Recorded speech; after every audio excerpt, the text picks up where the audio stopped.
Let's improve our Raffle app by adding a form to collect contestant names. First, we need an HTML form start and end tag. Inside the form, we need 4 text inputs. It's important that each input has a unique name attribute, because this is how the data will be identified when it's sent to the server. You'll see what we mean by this in a bit. After the inputs, we need a submit button for the form. Let's check this form out. Looks good. With the form built, we need to wire it up. To do this, we'll add 2 important attributes to the form start tag. The first is the method, which will specify how this form should submit. There are 2 methods you can choose here, post or get. We'll explain more about the difference between these in the notes, so for now, just set the method to be post.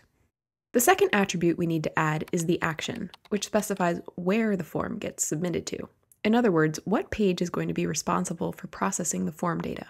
There are 2 options here. You can create a page specifically dedicated to processing the form, or you can make index.php in charge of processing the results in addition to displaying the results. We're going to go the latter route, so set the action to be index.php. Now when we hit submit, note how it refreshes the page. What it's actually doing is submitting this form to the server. Because we're submitting to the same page that the form lives on, it just looks like a refresh. Okay, but what about our data? If I type some names into these forms, where is that information going? How can we get access to it in PHP so that we can pick our winners? The answer lies in a special array called post, which is written as $_post. The underscore at the beginning indicates that this is a special type of array that PHP creates for you whenever you submit forms via the post method.